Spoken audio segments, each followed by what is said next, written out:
You! Kill that woman's baby! Rusty, you're the leader now. So we're going to go through these, and then for breaks, you could do the one with you, and Granny, to mix it up a little bit. And I'm just gonna go up and down the street with Missy just to allow me to speak very plainly without naming names, but some of you will know who I'm talking about. The other night there was this big computer conference call where people were gathering together to stop abortion in the healthcare bill. And I actually started to weep at one point because it was so abysmal. And as I listened, I thought, oh my God, this is why child killing is still here. It is because of our so-called leaders. The first 5 people who spoke, not one of them said the word baby. And you know who I'm talking about, you leaders. Not one of them said the word murder. Not one of them said the words child killing. All they talked about was abortion and getting abortion out of healthcare. The person who actually hosted the event went for at least an hour without ever saying the word baby. It wasn't until somebody like Jim Dobson came on that said the killing of children. If you were listening, you fell in from another planet, you wouldn't even know what they were talking about. Child killing is going to stay with us until many of our current leaders either become leaders or get out of the way and resign. I'm sorry, but this is the way it is. It has become a pro-life industry, not a pro-life movement. Look at how few so-called pro-life leaders actually mobilized people against the change in the conscience clause. Oh, they're sending out emails, they're raising money on it, but how many of them were in the street? How many of them were causing such a ruckus that the government took notice of them? How many of the pro-life leaders took the opportunity when Obama was invited to speak to Notre Dame to hold press conferences or vigils or protests in their own community, much less come to Notre Dame? How many of them really fought tooth and nail to stop Sotomayor? Oh, some of them sent out emails, took those online petitions, raised money, but how many of them fought in such a way that the U.S. Senate took note of them? And now with healthcare, we've got pro-life leaders saying, if you go to a town hall meeting, be very respectful. We've got people coming up with these silly gimmicks that have no meaning. They have no bearing in political reality. If you want to end child killing, you're talking about a true social revolution. And if you want to be victorious in a social revolution, you must look at the social revolutions of the past.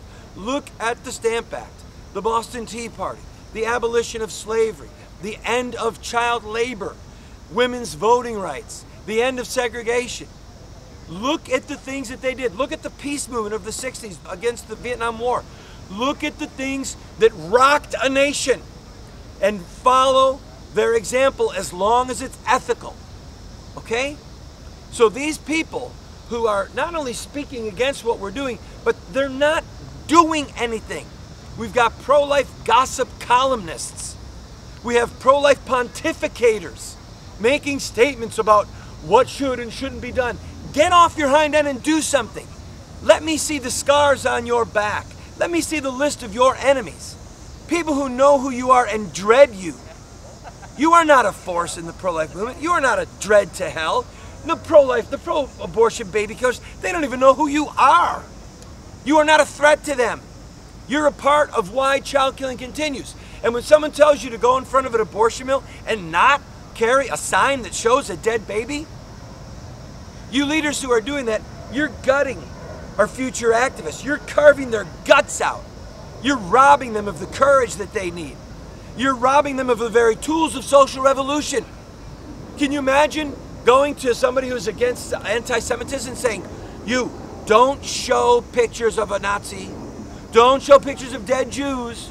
Don't show swastikas. We need to be reasonable. We don't want to offend people. We don't want to hurt their feelings because they might have participated in an abortion. Oh, I mean, in killing a Jew. Nonsense. Their arguments are ludicrous. Their arguments are designed to vindicate their own fear, their own cowardice, their own lack of scars on their back, and they want to make it appear that it's normal, true, righteous, courageous leadership to not fight. I'm sorry for those who this is a big wake-up call, but those of you who are contributors, you're donors to pro-life organizations, you need to start doing a Google News search on these people. See how many of them are actually making news. I don't care about them sending out a press release. On the eve before the Sotomayor vote, some press release went out from 170 conservative leaders all say that Sotomayor is not fit. Where were they? When they had the chance to go to the Sotomayor hearings, where were they? When they had a chance to get international press, where were they? And then they want to send a press release out and think that this is actually going to do something? It's embarrassing. Our mission is to crush child killing.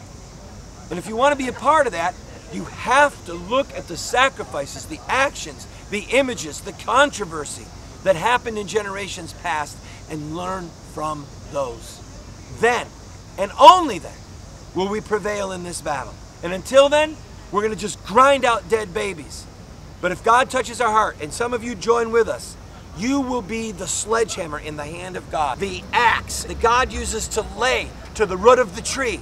Then don't be afraid. And please, stop being a slave to fear.